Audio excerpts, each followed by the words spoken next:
እንደሱ አትበይ። ወንድ እኮ ነኝ። ሚስቴን በሚሊዮን ብር የምቀይረው ልጅ ይመስልሽ? ለምን ጥንቅር ብሎ አይቀርም? የሚስቴን ልጅ ሌላ ሰው ከሚጨብጥ እድሜ ዘላለሜ በረሃብ ብገረፍ ይሻለኛል። እሺ ማንም አልጨበጠኝ፣ ግን ደግሞ ሴት መሆኔን አትርሳ። ለመረዳት ሞክር።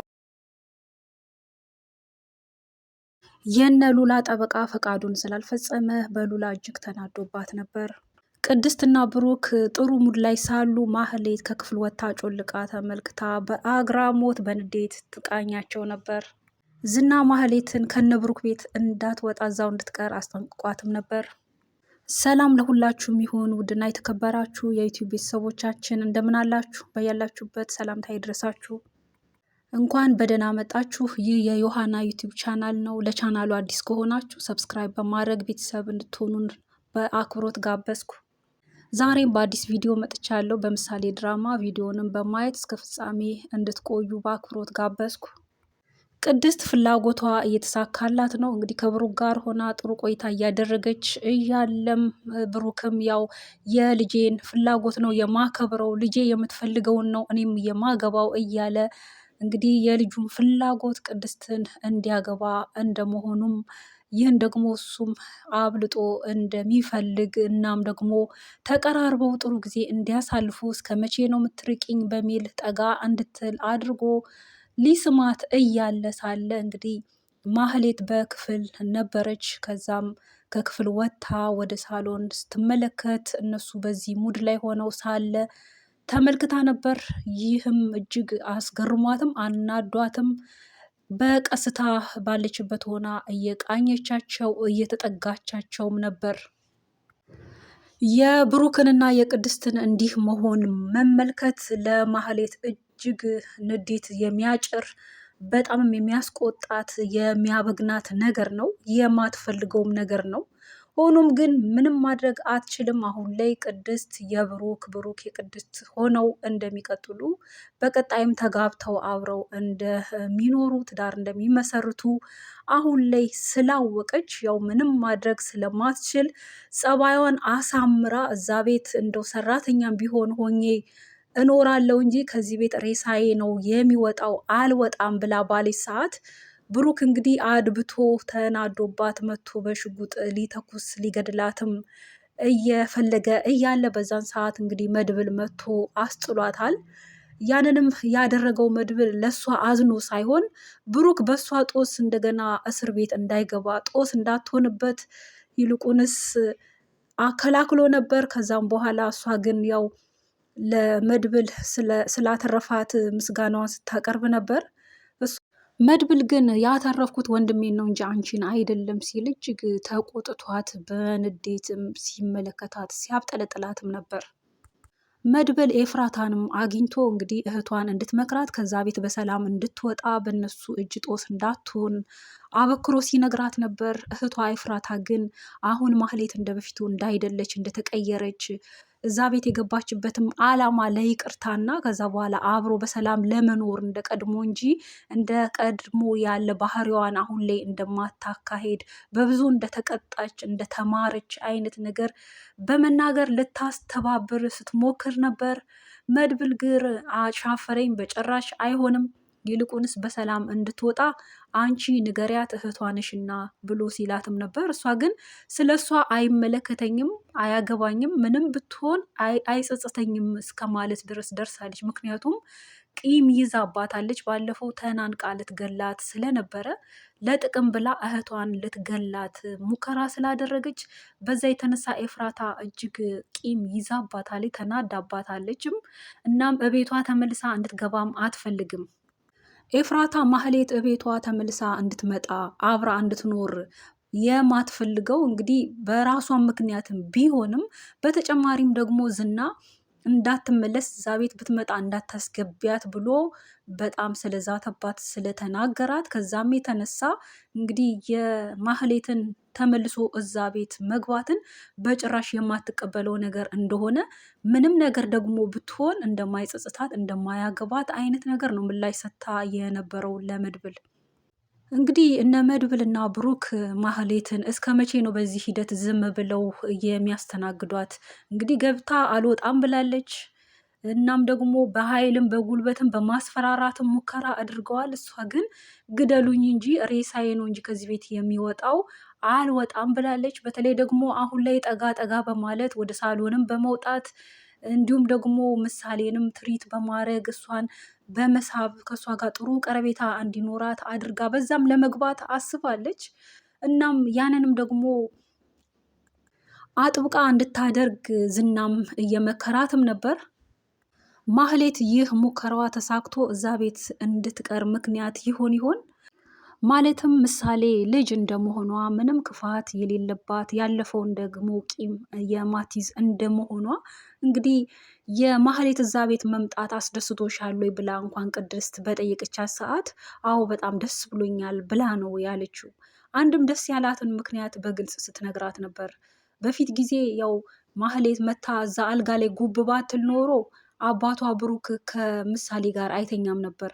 ከእሷ ጋር በመተኛቱ ምክንያት ብቻ ደስ እንዳላት አድርጋ እንዲሁም ደግሞ ያው አብልጣ የምትፈልገው ቅድስትን እንደሆነም ነው በዚሁ በልጅ አንደበቷ ስትመልስላት። ይህ ቃል እንግዲህ ለቅድስት ደስታን አጭሮባትም ነበር። እንዲሁም ብሩክ በመጣ ሰዓትም ይህንን ንግግራቸውን ምሳሌ ምን አይነት ምላሽ እንደሰጠች አይነት ነገር ስትነግረውም ነበር። በዛም ደግሞ እሱም እጅግ ተደስቶ እንግዲህ አብረው ጥሩ ቆይታ እንዲያደርጉ ጋብዟት እንግዲህ ጠጋ እንድትል አድርጎ ሊስማት እያለ እሷን ፈቅዳ ተጠግታው ባለው ቀረቤታቸው በዛ ሁኔታ ላይ እያሉ እንግዲህ ምቀኛዋ ማህሌት ከጓዳ ወጥታ እየተመለከተቻቸው እና በንዴትም በአግራሞትም አይነት እየተመለከተቻቸው ነበር ድራማው ተጠናቆ የነበረው። እንግዲህ የማህሌት ፍላጎት ብሩክ ቅድስትን እንዳያገባት ነው። ምክንያቱም ለቅድስት ካላት ጥላቻ የተነሳ እሷን ቅድስትን ዝቅ አድርጋ ከማየቷ የተነሳ ሁልጊዜም እያብጠለጠለቻት እያጥላላቻት በጣም አውርዳም ስለምታያት አንቺን በጭራሽ አያገባሽም፣ ሊያገባሽም አይችልም፣ ብሩክ ራሱን ያያል፣ ክብሩን የሚጠብቅ አይነት ሰው ነው ምናምን የሚል ግምት ስላላት እናም አሁን ላይ ግን አይኗ እንግዲህ ያየው ነገር ሌላ ነው። የሰማችው ነገር አለ ቅድስት ብሩክ እንድታገባው እንደሆነ እነ መድብልና ምሳሌ በመንገድ ላይ አግኝተዋት ባለፈው ነግረዋት ነበር። ያ ለእሷ መርዶ እንደሆነ ስለሚያውቁ እጅግም የሚያበሽቃት ነገር እንደሆነ ስለተረዱም እዛው በመንገድ ላይ ተቀምጣ ሳለ ሲነግሯትም ነበር። ያንን መስማቷ እጅግ ቢያበግናትም ብትናደድ ምን ማድረግ ስለማትችል እንግዲህ ትታው ነበር። አሁን ግን በአይኗ በዚህ ሁኔታ ውስጥ ሆነው ብሩክና ቅድስትን ስታይ እጅግ አስገርሟት አናዷት ወደ እነሱ እየተጠጋችም ነበር። እናም በቀጣይ ምን አይነት ሪያክሽን ታሳይ ይሆን የሚለውን በቀጣይ ክፍል ነው የምናየው። ሉላ ጠበቃው በቀጠራት ቦታ ሄዳ ነበር። ነገር ግን ተላልፋ አልተሰጠችም ለሱ እንግዲህ ተርፋለች ከሱ ማለት ነው። ዘዴ ፈጥራ ያው እዛም ፌንት ሰርታ ነበር።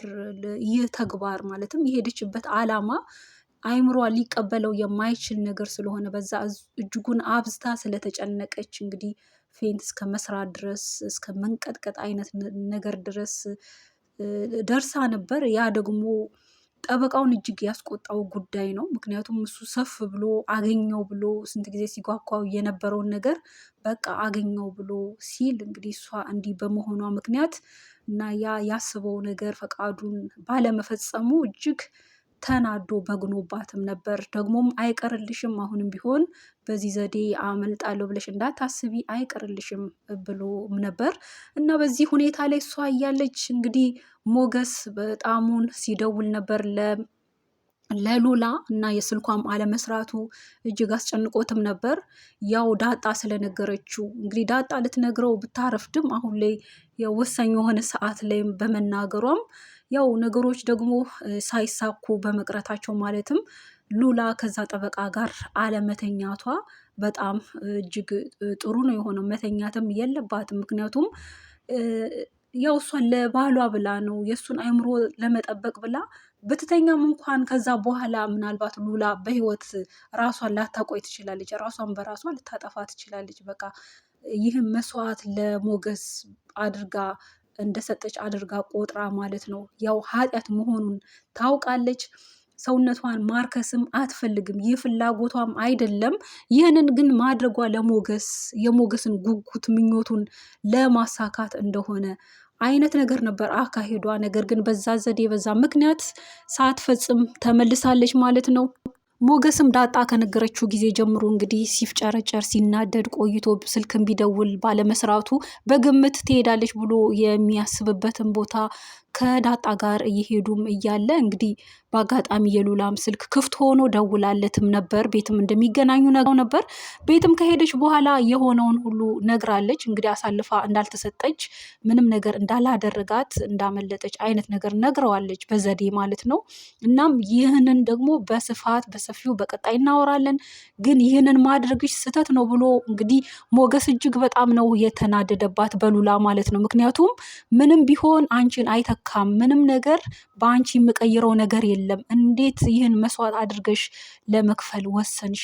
በጣም ስህተት ሰርተሻል ብሎ እንግዲህ ከእሷ የሚያስበልጠው ነገር ምንም እንደሌለ ከዚህም በኋላ ደግሞ በዚህ ጉዳይ እንነጋገራለን በሚል እንግዲህ አልፎት ነበር።